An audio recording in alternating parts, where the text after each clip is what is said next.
সম্মানিত উপস্থিতি, এ পর্যায়ে প্রধান অতিথির মোটিভেশনাল বক্তব্য রাখবেন জনাব সুশান্ত পাল, বিসিএস কাস্টম 30তম বিসিএস।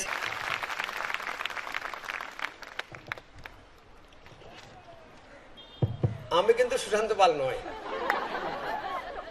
আচ্ছা, আমি সুশান্ত পালকে কয়েকটা ক্লু দিচ্ছি কি কি পয়েন্টে কথা বলবে, কারণ তোমাদের কি কি প্রশ্ন এটা তো আমার জানার কথা নাকি। তো আমি ওনাকে অনুরোধ করব, উনি কেন আমরা বিসিএস পরীক্ষা দিব। এই 5 পেয়ার সাউন্ড সিস্টেম, আমার অর্ধেক লোক বলতেছে সাউন্ড শোনা যাচ্ছে না, হোয়াট ইজ দিস? আর সবগুলো এখানে রাখলে শোনা যাবে কেমন? আমরা বিসিএস পরীক্ষা কেন দিব, কেন বিসিএস পরীক্ষা দিব, এই প্রসঙ্গে উনি কিছু বক্তব্য দিবেন। বিসিএস ক্যাডার না হওয়ার পিছনে কারণ কি কি। আমাদের অনেক প্রার্থীরাই আছে হিউজ স্টাডি করে, সকালবেলা ঘুম থেকে উঠেই 12-13 ঘন্টা পড়বে এমন একটা মানসিকতা নিয়ে বসে, দিন শেষে প্রচুর পড়ে, আসলে যে সে পড়াশোনা করে নাই এটা সে জানে না, কারণ সে যা পড়ছে এর ম্যাক্সিমামই পড়ার দরকার ছিল না। এই টাইপের যারা এরকম যারা প্রস্তুতি নেয় তাদের জন্য কিছু বক্তব্য দিবেন যে কেন প্রার্থীদের ক্যাডার না হওয়ার পিছনে কারণ কি কি। তারপরে হচ্ছে বিসিএস অফিসার হওয়ার জন্য একজন প্রার্থীর কি করণীয়। সুশান্ত পাল বিসিএস এ ফার্স্ট হয়েছেন, উনি কিভাবে পড়াশোনা করেছেন। এই প্রসঙ্গগুলো কথা বললেই যথেষ্ট কথা বলা হয়ে যাবে, কি বলো? ওকে, ধন্যবাদ। আমি মাইক্রোফোনের হাতে দিচ্ছি। Thank you. আসসালামু আলাইকুম, সবাই কেমন আছেন? ভালো। আপনারা যারা বসে আছেন এখানে সংখ্যায় কত আমি জানি না, ভাইয়া সংখ্যায় কত হবে? 4000+। আচ্ছা, ধরেন আপনারা যদি চান যে আমরা সবাই মানে সিভিল সার্ভিসে আসবো বিসিএস ক্যাডার হয়ে, তাও সম্ভব না, কারণ এতগুলো পোস্ট নাই। সো আমি এটা এই জন্যই বললাম, আমরা যারা এখানে আছি তারা সবাই চাই চাকরিটা পাই, কিন্তু আসলে সবাই কাজগুলো করতে চায় না। আমার কথা অনেকে শোনেন ইউটিউবে, শোনার সময় মনে হয় পৃথিবী উল্টাই ফেলবো, এরপর রাত্রেবেলা ঘুমাই পড়েন। আমার কথা যদি আপনাকে জায়গায় রাখতে না পারে, সেই কথা শোনার দরকারটা কি আপনার? ঘুমাই ঘুমাই চাকরি হবে না। আমার লেখা অনেকে পড়েন, পড়ার সময় মনে হয় হ্যাঁ এগুলো অ্যাপ্লাই করলে তো চাকরি হয়ে যাচ্ছে একটা। দুনিয়া এত সোজা না, এত সোজা হলে অনেকে চাকরি পেয়ে যেত। তো চাকরিটা কেন করবেন এটা আগে মাথায় রাখেন। পৃথিবীতে করার মতো অনেক কিছু আছে। অমলকান্তি রোদ্দুর হতে চেয়েছিল, সে তো কোনো কিছু করে নাই, সেও তো বেঁচে গেছে। পৃথিবীতে অনেক মানুষ থাকে যারা কোনো কিছু না করে মৃত্যুবরণ করে, এটাও একটা লাইফ। আপনার যদি কোনো কিছু না করেই চলে যায়, আপনি কোনো কিছু না করেই চালাই দেন, এটাও একটা মজার বিষয়। তো আমি সিরিয়াসলি বলছি, আমার যদি কোনো কিছু না করে বেঁচে থাকার মতো ওরকম সংস্থান থাকতো, ওরকম সুযোগ থাকতো, আমি চাকরিটা করতাম না। কারণ চাকরি না করতে অনেক মজা, আপনারা এখন অনেক মজাই আছেন। সো আপনাদের সবাইকেই কিছু করতে হবে এমন কোনো কথা নাই দুনিয়াতে, এটা প্রথম কথা। দ্বিতীয় কথা, আপনি যদি ওদের দলে না হন, এখন ওদের দলে কারা কারা আছে? অনেকের পারিবারিকভাবে অনেক টাকা পয়সা আছে, কিছু না করলেও চলে। আমার অনেক পরিচিত লোকজন আছে যারা কোনো কিছুই করে না, খাই দাই ঘুমাই এরকম। আচ্ছা, তো আপনার যদি ওরকম, থ্যাংক ইউ, আপনার যদি ওরকম সুযোগ থাকে, একটু চা খাই না? আচ্ছা, আমি কিন্তু আর কিছু বলি নাই, আপনারা হাসতেছেন কেন? ও যেটা বলতেছিলাম, মানে আপনার যদি কোনো কিছু না করে বেঁচে থাকার সুযোগ থাকে, কোনো কিছু করার দরকার নাই। প্রথম কথা, আপনার বাবা ধনী হতে পারেন, আপনার কোনো অর্থের সংস্থান থাকতে পারে, জমানো টাকা পয়সা থাকতে পারে, দরকার কি?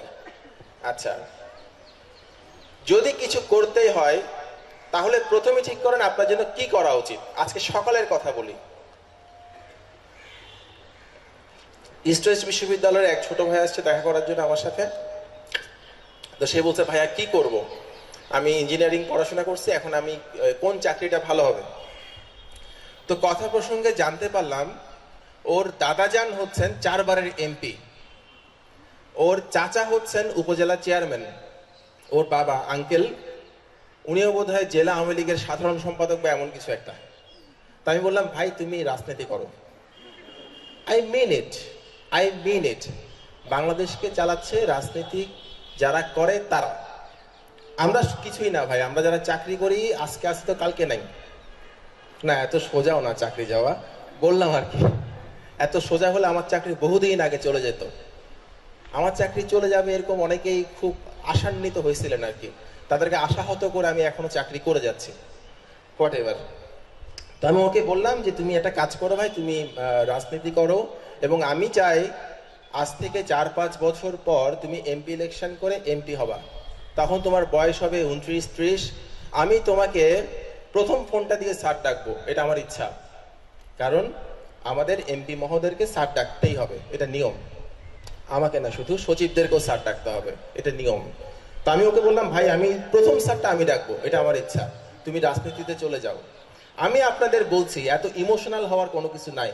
বিসিএস ক্যাডার না হলে জীবন যাবে না, এত ইমোশনাল হওয়ার কোনো কিছু নাই। আপনি দেখেন আপনার জন্য কোন রাস্তাটা ভালো। আমার সে ছোট ভাইয়ের জন্য সবচাইতে ভালো হচ্ছে পলিটিক্স করা, কারণ পলিটিক্যাল ব্যাকগ্রাউন্ড আছে, তার অতটুকু কষ্টও হবে না, সহজ হবে।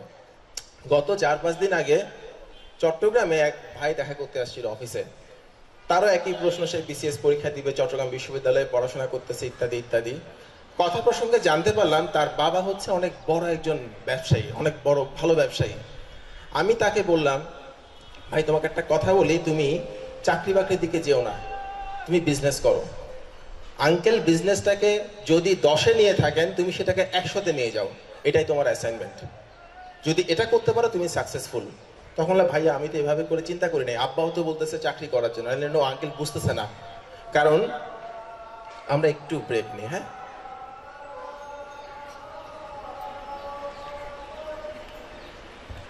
কি নিয়ে কথা বলছিলাম? ও আচ্ছা, ধরেন আপনি যখন একাধিক গাইড পড়তে যান তখন কি হয়, প্রথম যে সিরিজটা ওটা শেষ করা কষ্ট, প্রথম গাইডটা শেষ করা খুব কষ্ট। পরের গাইডটা যখন ধরবেন তখন দেখবেন বেশিরভাগ কোয়েশ্চেন হচ্ছে রিপিট, তাই না? রিপিটেড কোয়েশ্চেন, ওটা শেষ করা সোজা। পরেরটাতে দেখবেন নতুন কোয়েশ্চেন আরো কমে যাচ্ছে। 4 নম্বর গাইডে গিয়ে দেখবেন নতুন কোয়েশ্চেন নাই বললেই চলে। এইভাবে করে একাধিক গাইড শেষ করা সম্ভব। ক্লিয়ার কথাটা? বুঝা গেছে আমি কি বলছি? সো এই পরিশ্রমটা তো আপনাকে করতে হবে। যদি এই পরিশ্রমটা না করেন তাহলে প্রিলিমিনারিতে আপনি কোয়ালিফাই করবেন কেন?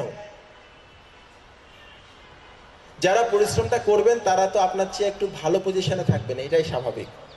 আপনি যদি বেশি বেশি প্রশ্ন স্টাডি করেন তাহলে আপনার পড়তে সুবিধা হবে। কোনটা পড়া দরকার কোনটা পড়া দরকার না সেটা সম্পর্কে আপনার একটা ক্লিয়ার আইডিয়া হবে। আমরা বেশিরভাগ মানুষ পড়াশোনা করি না তা কিন্তু না, আমরা পড়াশোনা করি, কিন্তু যা পড়াশোনা করছি তা আসলে দরকার নাই। আমরা নিজেরাও জানি না, তা দরকার নাই। ব্যাপারটা বুঝতে পারছি? এটা বুঝতে হলে আপনাকে অবশ্যই বেশি বেশি প্রশ্ন স্টাডি করতে হবে। এই প্রশ্ন স্টাডির পেছনে সময় দেন, এটা কোনো সময় নষ্ট, মানে এটা কি ওয়াস্টেজ অফ টাইম কিন্তু না, এটা একটা ইনভেস্টমেন্ট, টাইম ইনভেস্টমেন্ট। আচ্ছা, এরপর আপনি প্রতিদিন, একদম প্রতিদিন এডিটোরিয়ালকে বঙ্গানুবাদ করেন। এডিটোরিয়াল মানে কি? সম্পাদকীয়। আপনি ধরেন কোন একটা বাংলা পত্রিকার সম্পাদকীয়কে ইংলিশে ট্রান্সলেট করলেন, ইংরেজি পত্রিকার সম্পাদকীয়কে বাংলায় ট্রান্সলেট করলেন। সব সম্পাদকীয় না, যেগুলো বিসিএস পরীক্ষার জন্য উপযোগী সেগুলো। আরও একটা কাজ করতে পারেন যেটা আমাকে খুব হেল্প করছিল, পেপারের বিভিন্ন আর্টিকেল লেখা হয় না, বিভিন্ন আর্টিকেল বিভিন্ন প্রবন্ধ লেখা হয় না, ওই আর্টিকেলগুলোকে পড়বেন, পড়ার পর নিজে নিজে লিখবেন। সব আর্টিকেল না, কোনগুলো বলেন তো? যেগুলো বিসিএস পরীক্ষার উপযোগী, যেগুলো বিসিএস পরীক্ষায় আসতে পারে।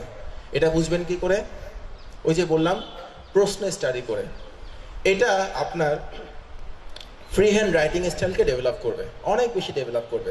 এবং যারা রেগুলারলি পেপারের সম্পাদকীয় কিংবা এই আর্টিকেলগুলোকে ট্রান্সলেট করার কাজটা করেন, এটা কিন্তু খুব কঠিন কাজ।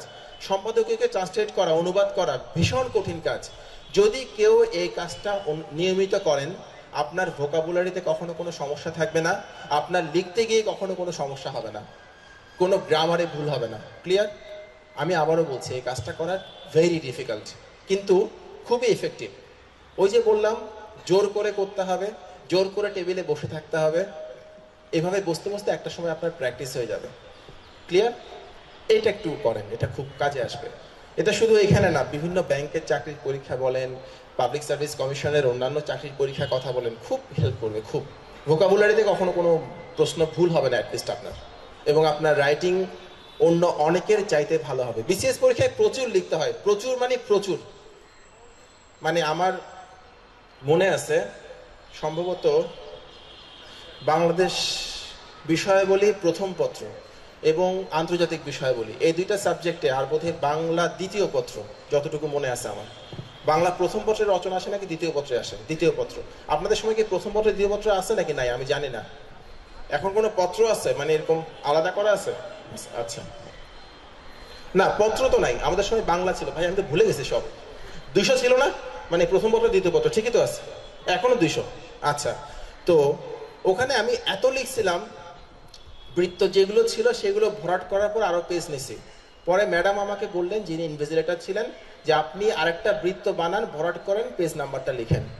আপনাকে সেই প্রিপারেশন থাকতে হবে, সেইটুকু কষ্ট নেয়ার মতো মানসিক দৃঢ়তা থাকতে হবে, মানসিক প্রস্তুতি থাকতে হবে।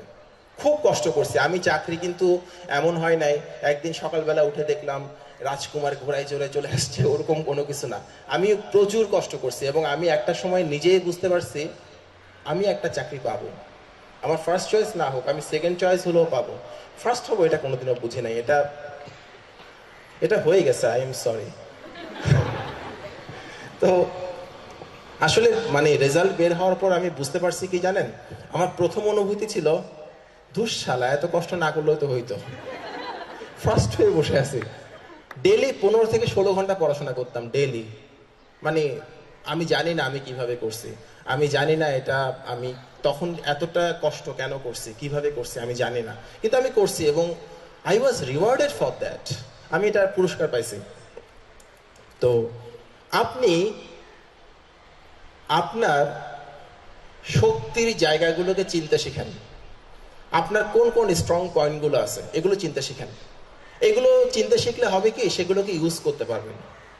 আপনার প্রথম সম্মানটা আপনার নিজেকে করেন। একটা মুভির কথা বলি, আপনাদের সঙ্গে শেয়ার করি। আমি মাঝে মধ্যে আমার 2-1টা লেখাতে লিখছি মুভিটার কথা।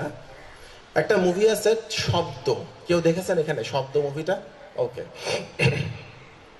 এটা শোনেন ভালো করে, কাজে লাগবে, আমাকে এখনো মোটিভেট করে ওই কথাটা। ওখানে একটা ক্যারেক্টার আছে, নাম হচ্ছে তারক। তো তারকের কাজ হচ্ছে, সে হচ্ছে সাউন্ড ইঞ্জিনিয়ার, বা বিভিন্ন সিনেমাতে বিভিন্ন শব্দ হয় না, সে ওই শব্দগুলোকে বানায়। সে একজন গরিব লোক, সে সাউন্ড বানায়। তো তারক ওয়াজ এ জিনিয়াস। জিনিয়াস, ব্রিলিয়ান্ট, এগুলোর মধ্যে কিন্তু পার্থক্য আছে, আপনারা বোঝেন, জানেন। ব্রিলিয়ান্ট চাইলে যে কেউ হতে পারে, জিনিয়াস হওয়া সম্ভব না। জিনিয়াস ভেতর থেকে আসতে হয়, গড গিফটেড কিছু থাকতে হয়, আমি বিশ্বাস করি। তারক ওয়াজ এ জিনিয়াস। সে শব্দ তৈরি করতো, শব্দ নিয়েই থাকতো। তো কোন একটা মুভিতে সে একটা শব্দ বানাইছে, ওই মুভিতে দৃশ্যটা ছিল এরকম, ওই ক্যারেক্টারটা চা খেয়ে চায়ের কাপটা টেবিলের উপর রাখলো, এরকম টেবিলের উপর রাখলো চায়ের কাপটা। তো কাপ রাখার একটা শব্দ হয় না, ওই শব্দটা সে তৈরি করছে। মুভি প্রায় শুটিং শেষ, এডিটিংও প্রায় শেষ পর্যায়ে। ওই সময়ে তারক একদিন বাসায় বসে চা খাচ্ছিল। সে চা খেয়ে যখন কাপটা টেবিলের উপর রাখলো, তখন সে খেয়াল করলো ওর কাপের মধ্যে যে অর্ধেক চা, ওই অর্ধেক চা যুক্ত কোন একটা কাপ যখন আমি টেবিলে রাখি, তখন যে শব্দটা হয়, ও ওই সময় যে শব্দটা দিছিল একই রকম না। আমি আবারও বুঝাই বলি।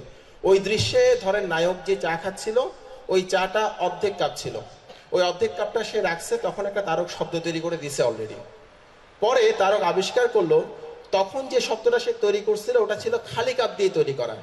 খালি কাপের শব্দ, অর্ধেক ভর্তি কাপের শব্দ একই রকমের না। সে তখন তৈরি করছিল খালি কাপ দিয়ে, কিন্তু দৃশ্যটা ছিল অর্ধেক চা আছে এরকম একটা কাপের শব্দ, ওই দৃশ্যটা ছিল এরকম। তখন সে মাথা নষ্ট হয়ে গেছে, হায় হায় আমি এত বড় ভুল করলাম, আমার শব্দটা তো ঠিক হয় নাই। সে দৌড়ে চলে গেছে ডিরেক্টরের কাছে, বলে কি ভাই আমি একটা ভুল করে ফেলছি, ওইটাকে ঠিক করতে হবে। বলে কি ভুল করছো? বলে ওই দৃশ্যটা ছিল নায়কের চা খাওয়া শেষ হয় নাই, কিন্তু আমি ওই দৃশ্যে চায়ের কাপের শব্দ বানাইছি, ওই শব্দটা আমি বানাইছি খালি কাপ দিয়ে। খালি কাপের শব্দ এবং অর্ধেক ভর্তি কাপের শব্দ একই রকম না। দূর মিয়া, পাগল ছাগল, তুমি কি বলো এগুলো, বাদ দাও তো ভাই। এত গভীরভাবে কেউ চিন্তা করে না। বলে না আমার তো ভাই ভুল হয়েছে, আপনি এটা একটু আমাকে সুযোগ দেন, আমি কোনো পারিশ্রমিক লাগবে না, আমি এটা তৈরি করে দিব, আপনি ওটা একটু ওখানে অ্যাড করেন। বলে না এখন আর সম্ভব না, এডিটিং অনেক দূর চলে গেছে, এখন আর সম্ভব না। বলে না না আমাকে এটা করতে দিতেই হবে, আপনি আমার এই রিকোয়েস্টটা রাখেন। বলে ভাই খালি কাপের শব্দ এবং অর্ধেক ভর্তি কাপের শব্দ এত গভীরভাবে কেউ তো চিন্তা করে না, এত সূক্ষ্মভাবে কেউ চিন্তা করে না, কোনো ব্যাপার না, কেউ বুঝবে না। তখন তারক একটা কথা বলে, বলে আমিও জানি কেউ বুঝবে না, কিন্তু আমি তো বুঝি। তারক কেন এই ভুলটা করবে? খেয়াল করেন, তারক কেন এই ভুলটা করবে? একটা মানুষ এই ধরনের একটা কথা বলার জন্য তার কি পরিমাণে দখল দরকার হয় ওই বিষয়টার উপর একটু বুঝে দেখেন। কতটুকু কনফিডেন্স থাকলে একটা মানুষ এই কথাটা বলতে পারে। আমি যখন সেলুনে চুল কাটাতে যাই তখন পিছনে একটা আয়না ধরে না, ভাই দেখেন তো পিছনের কাটিং ঠিক আছে কিনা। বিশ্বাস করেন আমি কখনোই যিনি চুল কাটান তাকে আমি বলি না যে কাটিং ঠিক আছে কি ঠিক নাই, আমি শুধু বলি ভাই আপনি দেখেন, আপনি দেখলেই হবে। এটা কেন বলি? কারণ আমার চুলের কাটিং ঠিক আছে কিনা এটা নাপিতের চাইতে ভালো কেউ বুঝবে না, কারণ উনিই জানেন কাজটা কি করে করতে হয়। আমি সারাদিন দেখলেও কোনো খুঁত বের করতে পারবো না। আর উনি যদি কোনো খুঁত না দেখেন তাহলে ঠিক আছে, আপনাকে জানতে হবে, you must know your job. আপনি কি কাজ করতেছেন আপনাকে জানতে হবে। আপনি একটা ভুল লিখতেছেন, কেউ ধরতে পারলো না, কিন্তু আপনি তো জানেন আপনি ভুল লিখতেছেন, আপনি কেন ভুলটা করবেন? সেই ভুলটা যদি আপনিই করেন তাহলে আপনার পক্ষে গ্রেট হওয়া সম্ভব না কখনো, নিজেকে কখনো ক্ষমা করবেন না। আপনি আজকে একটু ফাঁকি মেরে ঘুমাই পড়েন, পড়াশোনা করলেন না, কিন্তু আপনি তো জানেন আপনি ফাঁকি মারতেছেন, নিজেকে কখনো ফাঁকি দিয়েন না, নিজেকে আটকে ফেলেন, নিজেকে কখনোই ক্ষমা করবেন না। প্রতিদিনই আগের দিনের চাইতে অন্তত 5 মিনিট বেশি পড়াশোনা করেন। কি বললাম? প্রতিদিনই আগের দিনের চাইতে কমপক্ষে 5 মিনিট বেশি পড়াশোনা করেন। Do it everyday, do it everyday. এটাকে বলা হয় অ্যাক্সিলারেশন, ফিজিক্সে বলে ত্বরণ, তাই না? প্রতিদিনে আপনার স্পিড বাড়ছে, কিন্তু বাড়ছে না। এক লাফে গাছে চড়বেন না। লাইফে যতদিন বাঁচবেন কখনো নিজেকে অন্য কারোর সাথে কম্পেয়ার করবেন না। আপনি আগের দিন যেমন ছিলেন আপনি পরের দিন সেটাকে অতিক্রম করেন, আপনি নিজেকে অতিক্রম করেন, নিজেকে প্রতিদিন ছাড়িয়ে যান। আমি যখন বিসিএস পরীক্ষার প্রিপারেশন নেওয়া শুরু করলাম তখন আমি দেখলাম আমি কিছুই পারি না, কিছুই পারি না। আমি বাংলাদেশ অ্যাফেয়ার্স, ইন্টারন্যাশনাল অ্যাফেয়ার্স কিছুই পারতাম না, আক্ষরিক অর্থে একদমই কিছু পারতাম না। আমি পারতাম ইংরেজি, বাংলা, অঙ্ক, বিজ্ঞান খুব ভালো পারতাম, অনেক শিক্ষকের চাইতে ভালো পারতাম, কিন্তু বাকি এগুলো আমি পারতাম না। চিন্তা করলাম কিভাবে কি হবে। তখন আমি দেখলাম আমার যে বন্ধুরা আমার সঙ্গে কোচিং করতেছে বা আমার যে বন্ধুরা আমার সাথে বিসিএস পরীক্ষার জন্য প্রিপারেশন নিচ্ছে, ওরা অনেক কিছু পারে, আমি কিছুই পারি না। আমি একটা সময় হতাশ হয়ে পড়লাম। তখন আমি চিন্তা করলাম আমি যত বেশি ওদের সাথে কম্পিটিশনে আসব আমি তত বেশি হতাশ হয়ে পড়ব। তখন আমি একটা বুদ্ধি করলাম, আমি প্রতিদিন চেষ্টা করা শুরু করলাম। পরের দিন আগের দিনের চাইতে বেশি চেষ্টা করলাম, তার পরের দিন আরও একটু বেশি চেষ্টা করলাম। অর্থাৎ প্রতিদিনই আমি নিজেকে ছাড়িয়ে যাওয়ার একটা সংগ্রামে নামলাম এবং আই ডিড ইট। একটা সময় দেখলাম আমি অনেক অনেক অনেক উপরে উঠে গেছি এবং আই ওয়াজ কনফিডেন্ট ওই সময়টাতে। আপনি শুধু এই কাজটা করেন, আপনি যে অবস্থানেই থাকেন না কেন, আপনার বেসিক যেমনই হোক না কেন, আপনার প্রিপারেশন যে অবস্থানে থাকুক না কেন, এটাকে তো কেয়ার করার কোনো কিছু নাই। কারণ দিনের শেষে আপনার জন্য শুধু আপনিই কান্না করেন, পৃথিবীর আর কেউ কান্না করে না। দিনের শেষে আপনার জন্য আপনি হাসেন, আর কেউ হাসে না। দিনের শেষে আপনাকে নিয়ে বাঁচতে হয়, আর কাউকে না। ওই বালিশ জানে শুধু, সেই খোঁজটা আর কেউ রাখে না। সো আপনার নিজেকে ভালোবাসেন, আপনি নিজেকে উন্নত করেন। অন্য কেউ কি করলো না করলো এটা আপনার দেখার বিষয় না। আপনি আগের দিনের চাইতে একজন বেটার পারসন হন, আপনি একটা সময় অনেক ভালো করতে পারবেন। আমি অন্তত এটা বলতে পারি, আমি নিজে দেখছি জিনিসটা।